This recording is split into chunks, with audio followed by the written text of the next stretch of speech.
Can you dig it? Can you dig it? Can you?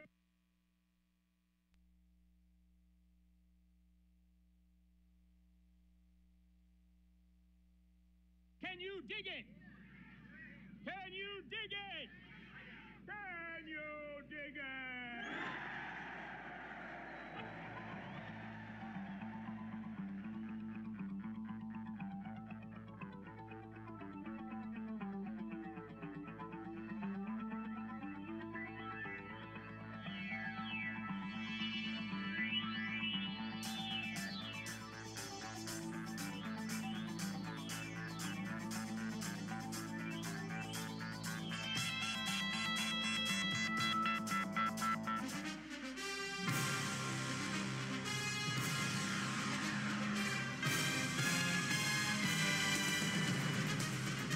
Good morning, everybody.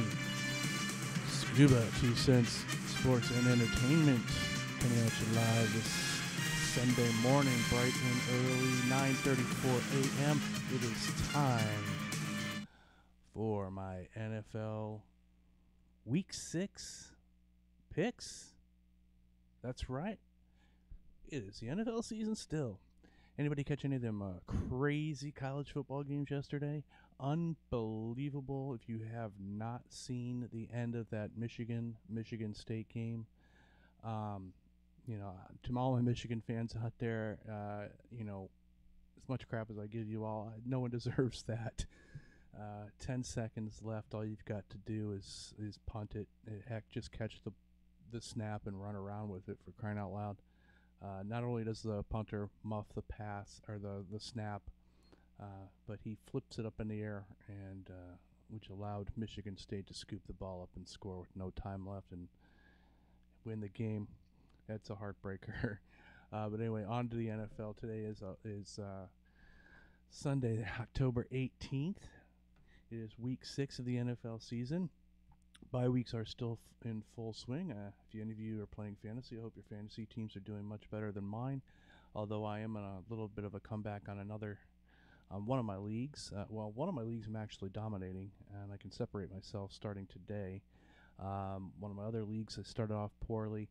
Reconfigured almost my entire roster. I only got about 40% of my original draftees left on it. But what I have on there now is a pretty solid roster. I've actually scored more points than anybody in the league the last couple weeks. 3 weeks ago, I actually should have won. Unfortunately, I lost by 1 point to the number one highest score, and I was obviously the second. So I should have improved from starting off 0-2. I should be 3-2, but unfortunately, started off 0-3, 2-3 now, and a very winnable matchup again this week. My other league, I'm 1-4, but I'm not out of it, and it's my own league. And I think I've made a trade that will hopefully solidify, and maybe start getting me on the right track as well there. So I hope everybody well. As far as my picks go, through week 5, I went 11-3 last week, so I'm kind of on a roll now.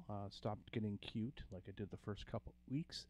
I'm now 48-29 overall. Again, this is just straight up and all just for fun. This has no bearing on anything whatsoever. So let's get right down to it. The Thursday night matchup was the Falcons and the Saints. This game was set up perfectly for a Saints upset of the Falcons, yet I still actually went with the Falcons anyway. As we all know, the Saints ended up winning. So I'm off to a horrible start. 0-1. Next up on the 1 o'clock games today, we have the home team Buffalo Bills. I'm going to switch over here for just a second. We have the home team of Buffalo Bills, and of course, as we know, like I said, picked the Falcons. Boo. But it's actually good. I'm glad they finally lost. The Falcons really haven't played anybody solid yet, and not that the Saints are solid. I mean, heck, the Bucs beat them, but the Bucs are on a 2-game winning streak, or not a 2-game winning streak. I mean, on a 2-week winning streak because they don't have to play this week. So they're coming out headed into the bye after a nice big win off the Jaguars last week, which I did pick. And it's nice to see the Bucs get on board, even if it is against the Jaguars. It's a win nonetheless. So I am going with the Bengals this week anyway, moving on to the 1 o'clock game. Bengals over the home team, Buffalo Bills. The Bengals will remain undefeated. The Bengals are pretty solid right now. Andy Dalton's, he's an MVP candidate, folks. Everybody's like Andy Dalton, this and but you know what? He's got all his weapons together. You've got AJ Green's healthy, of course. Uh, Marvin Jones is actually starting to play well. He's got Tyler Eifert, who, if it weren't for Gronk, could certainly be one of the top tight ends considered in the league right now. Eifert's a pretty big beast himself. He's healthy. Jeremy Hill's been quite a bit of a disappointment to anybody that owns him in fantasy, like me. He's been an extreme disappointment, but I think he's going to start getting on track a little bit. And Gio Bernard has actually carried the ball quite well for the Bengals. They're a very well-rounded team. I mean, defensively, they're not bad. They're not great, but they're not bad. And they do go against a Bills team that is got to start EJ Manuel this week, and that does not bode well for their offense. Sammy Watkins is not getting used very much, and he's been very vocal about that this week. Although the Bills are at home, I think the Bills offensively are a mess. It looks like Shady McCoy could be back this week. Carlos Williams is still out with concussion protocol. So that if McCoy gets banged up again, I just don't know what the Buffalo Bills are going to do. They can't keep checking down to Clay, the tight end. So I think just based on that alone, the Bengals have more than enough offense to outscore the Bills. May not be a high-scoring affair, but look, the Bengals took down the Seahawks last week. They were down pretty big. It looked like 24-3 or whatever, or 21-3, and looked like the Seahawks were going to just take that one pretty easily. And then the Bengals never quit, and they came back in that fourth quarter and ultimately beat the Seahawks in overtime. So the Bengals are for real, and they got to be considered a real threat. But without any further ado, let's move on to the next one before this video gets too long. I got the home team Browns and against the Broncos today. The Browns are playing pretty decently on offense, but the Denver Broncos have probably one of the better defenses, if not the best defense right now in the AFC. It's not a matter of them not necessarily letting people score, but it's just they get turnovers at the right and opportune times, and they're just making some plays. So defensively, the Broncos are that's the best part of their team right now. If it weren't for that defense, they'd really be in trouble because, I'm sorry, I said it after a couple weeks, Peyton Manning's kind of done, folks, and you can laugh at me and say, oh, well, they're still winning. It's in spite of him. It's not because of him.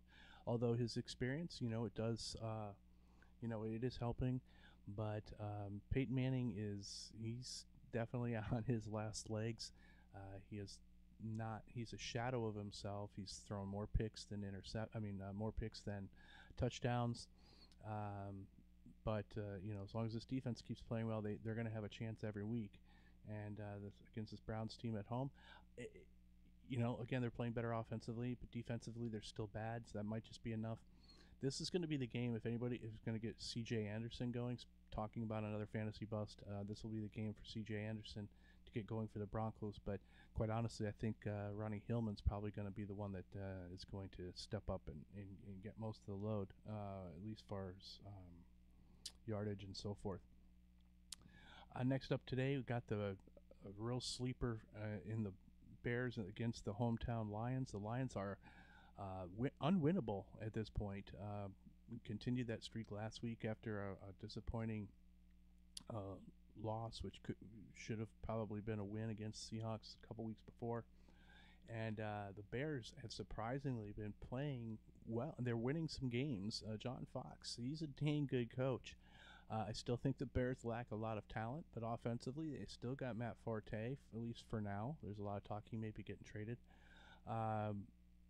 Jay Cutler, say what you will about him. He can still put the ball up there and get some points. He's going to make his mistakes, but he hasn't done that in the last couple of weeks, and I think that's what's allowed the Bears to squeak in and get some wins. But and today would be another chance for the Bears to win, and I'm going to go with the Bears today, believe it or not. Although the Lions are at home, it's a prime game for the Lions to win. But Matthew Stafford's just been absolutely horrible lately. He can't get the ball to his Calvin Johnson, and Calvin Johnson can't seem to find the end zone, which has kind of been his MO for the last few years, actually.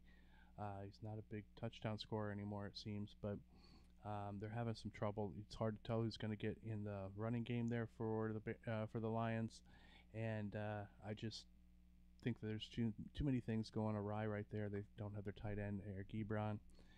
So I'm going to look for the Bears. I can't really call this an upset because the Bears actually have a couple wins and the Lions do not.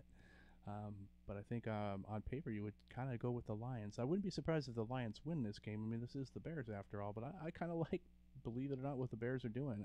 I don't like that they're winning, but I like what they're doing on the field. Next up, we got the hometown Jaguars against the Houston Texans. I like what the Jaguars are doing offensively. Yes, they lost to the Bucks last week, thank goodness. But I'll tell you what, Blake Bortles plays pretty well. They got a couple good receivers on there. You got Allen Robinson, of course, and then you got Alan Burns. And Burns, I'll tell you, Alan Hearns, excuse me, Hearns is not. He was a lot of people think because he's the number 2 guy, he's just a boom or bust kind of guy, but I disagree. I saw what he was doing last year, and I actually picked him up a couple leagues this year. He's consistent. He's not as far as he's not going to get you a huge game every week, but he's going to get you some mid-range numbers. He's going to get you double-digit numbers almost every week. Five catches, 60 something odd yards, 70 yards, 80 yards maybe. And if he gets a touchdown in there, he's a solid play. So I like what they're doing there offensively. T.J. Eldon is a bit banged up, though. This might be some Gerhart action. And Denard Robinson's actually coming back a little bit. He's playing running back for them now, although he was a quarterback at Michigan, as most of you know. But he's filled in well for the Jaguars at running back, and so he may get some play today coming back while Yeldon is banged up. But I like the Jaguars in this matchup today. Next up, got the hometown Vikings against the Kansas City Chiefs, who we all know lost Jamal Charles last week. I think that's going to hurt the Chiefs quite a bit. He's a huge part of that offense. A lot of people are jumping on the Charcantric bandwagon, Charcantric West, excuse me, bandwagon. He's the closest thing they have to another Jamal Charles. A lot of people think it's Nile Davis. Nile Davis is a pretty much straightforward runner. I think if they are going to go there, it is going to be West. He's going to get the majority of the ball, but I think Nile Davis will also get his fair share. But I think offensively, they were pretty well questionable to begin with in Kansas City, and now this just makes that dynamic even there more so. The Vikings coming off a bye, they are at home. I'm going with the Vikings on this one, just for those factors alone. Next up, we got the Dolphins and Titans. The Dolphins coming off their bye week and a coaching change, a culture change. They've been doing a lot of things differently. The Dolphins are a mess, but you know what? The Titans really haven't gotten that much better either. They've already had their bye week as well. I'm going with the Dolphins in this one. I know it sounds strange. Titans are the home team. Marcus Mariota, he's played nicely for them. I don't think he's doing anything overly special. He's doing what you want out of a leader. Mariota so far, kind of seen him like the Alex Smith kind of quarterback just for now. I'm not saying he's not going to be more than that, but he's safe and he's protecting the football, which bodes well. I'm going to give the Dolphins a bit of benefit of the doubt. They're not that as horrible as they've been. I just gotta imagine at some point this team's going to break out and do some things defensively that they've been expected to do all season. And maybe with this new coaching change, a little new blood in there. I know the new coach has gone in there a little hard on him, running Oklahoma drills and so forth. Maybe he's instilled a new attitude in this team, and that's what I'm going to kind of count on today, and that's why I'm going with the Dolphins. Next up, give a shout out to my buddy Ed. He's at the Jets game today. I'm going with the Jets at home over Washington. I think Washington can very well win this game. But I like the Jets at home. I look at a good opportunity for Eric Decker to actually get some work in today because Washington seems to not cover the number 2 receiver as much. They focus on the number 1 receiver. to cover their secondary, and so they shut down the number one guy, which in this case will be Brandon Marshall, which I'm not sure you can really shut him down. But it opens up some spacing for the number two guys, and I like an Eric Decker game today, and I'm actually counting on it. But anyway, Ed has he's on his triple game this week. He went to the Knicks game on Friday night. He was at an Islanders game last night, and he's at the Jets game today. So, Ed, I hope you recover from this weekend. But I'm going with your Jets today. Next on the slate, got the Cardinals at the hometown Steelers. Steelers managed to find a way to win last week. In crazy fashion, ran a wildcat to Le'Veon Bell, thank goodness, because that cashed me in. Le'Veon Bell with a wildcat win over the Chargers with no time left last week. Ballsy call, and they return home this week. However, Roethlisberger has been ruled out for at least one more week. I expect he's probably going to come back next week. They've placed the Cardinals this week. The Cardinals defense is really, really good. Offensively, Carson Palmer is phenomenal right now. Larry Fitzgerald has had a resurgence. He's the number one actually rated receiver right now in fantasy. That the Steelers secondary is pretty bad, folks. I mean, it's wicked, and I expect that Carson Palmer and Larry Fitzgerald should have a field day in this matchup. And they'll mix in some guys. You got Chris Johnson, David Johnson, of course, in there running back for the Cardinals, and Andre Ellington. You could even see, speaking of an underrated receiver that might get some play this week, could be Michael Floyd for the Cardinals with that Steelers secondary. I look for this could be a pretty high-scoring event. The Cardinals have put up 40 points in 3 games already this season. This could be potentially one of them. I think the Steelers can still put up some of their own points. They get their receivers back. Martavius Bryant returns, of course, but you've got the Michael Vick factor, and the Michael Vick factor is killing you unless you're a Le'Veon Bell owner. I wouldn't put Martavius Bryant in any lineups just yet. When Roethlisberger returns, absolutely stick him back in there. But Michael Vick's killing Antonio Brown, and if you're killing Antonio Brown, you're definitely not going to do favors for any of your other receivers. Again, the Steelers are winning in spite of Michael Vick, not because of him. Michael Vick is a horrible quarterback. In my opinion, he always has been. He's inaccurate, cannot get the ball downfield properly, and now that he's even older, his legs aren't able to win him games either. The Steelers got a little bit lucky with that bomb pass and blown coverage last week to Wheaton. Put them in a good position, though, to come back and win. And so not to take anything away, they won that game outright, and no surprises there. But I do not see the Steelers winning at home today. Yes, there's a running theme today, a lot of dogs. I'm going with a lot of road dogs. But that's just the way it's lining up for me this week. Next up, I got the hometown Seahawks over the Carolina Panthers. The Panthers have also not really played much of anybody this year. Offensively, they're challenged as well. Greg Olson's there. Teddy Ginn Jr. is not a number one wide receiver. Unfortunately, by default, he has kind of become one. Cam Newton he's doing the best that he can with what he has to work with. But this is the Seahawks, who have their own problems, of course, but they are at home. I really like Seattle in this matchup. They got a little bit more going. Marshawn Lynch should be back today. Even if he can't give a full load, Rawls has stepped in nicely for him. Russell Wilson plays well at home. Look, if Carolina wins this game, I wouldn't be overly surprised. In fact, I almost picked that as my upset special, but I looked at it top to bottom. It's like the Seahawks at home. I'm just not going to go against the Seahawks at home, and that's why I got to go with them there today. Next up, this was going to be also one I was going to kind of look at, my upset special. 49ers at home against the Ravens. And Anquan Boldin will be facing the Ravens for the first time since he left. At least I think so. And looks like Steve Smith's going to be out again. Look for them to go to Aiken a little bit for Baltimore. Baltimore is going to be, again, they're going to be offensively challenged. They just don't have really many people to go to.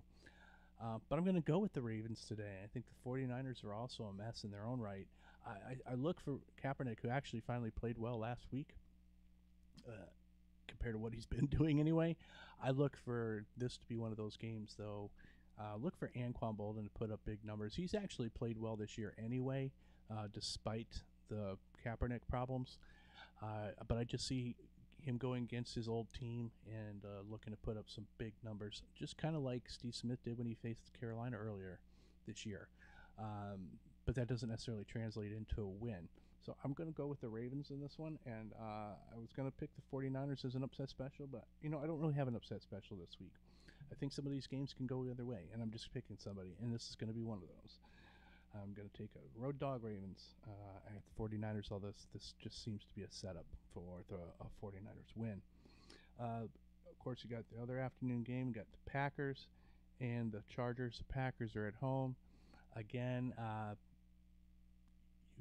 going with the Packers here at home, of course, against the Chargers. Look, Rodgers actually had his worst home game last week, and the first time in a long time. He hadn't thrown a pick in forever, and threw 2 last week. But he still had a decent enough game, and the Packers won. I look for them to do much the same this week. I look for them to get up on San Diego. Speaking of disappointments, Eddie Lacy's been kind of a disappointment, but this is kind of what he did last year too. He didn't do anything for the first 4 or 5 weeks, and then he just exploded on the scene. It killed me last year, and I stayed away from him this year, and the same thing's happening now.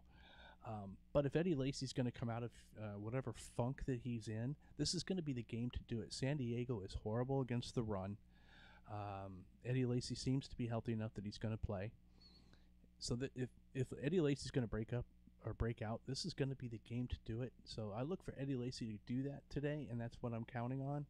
I think the Chargers are going to fall behind early, and they're going to be throwing a lot. I look for them to get Danny Woodhead the ball quite a bit. Keenan Allen could get some targets, and of course Antonio Gates, who was huge last week in his return. And he's a cheap option if you play FanDuel or anything like that, because they did not reset his price range because they put those prices out before the Monday night game. Take advantage of that. I look for Antonio Gates to get a lot of targets still as well. So, but I do like the Packers here. I think the Chargers will be playing from behind for quite a bit, but I think they'll give it a game. This could be a high scoring affair as well. Next up, the only matchup that I'm really looking forward to today, or it's actually tonight's game, the 8:30 game. I'm going with the Patriots over the Colts. All this revenge talk and all this and that's all fine and dandy. But the Patriots, look, they play hard every week. To say that Tom Brady steps up just because of a certain opponent, yeah, there's some truth to that, I suppose. But they play hard each and every week when you face them. You're never you're not necessarily gonna get them laying down on you. But this just sets up well. The Colts secondary is still really banged up. They haven't got everybody back yet. Just too many weapons against them. Dion Lewis, Gronk, Edelman. I look for the Patriots to really get on them early. Now, yes, the Colts do have.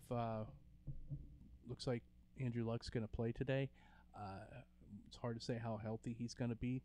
The Colts could very well get their own. They're going to put some points on the board. Moncrief could probably get his. T.Y. Hilton will probably get his. Patriots secondary is a little bit weak, and that's where you attack them. But the Cowboys weren't able to do that last week, and you could say that's because of Whedon or what have you. But the Patriots defense is a little bit underrated here, and this is a good opportunity for the Patriots to actually do some things, because if they do jump out pretty big on the Colts, which a lot of people expect them to do, including myself, that puts the Colts in predictive situations, and which as bad as Luck has been playing, that bodes well for a defense. They can do some different things that perhaps they weren't necessarily doing.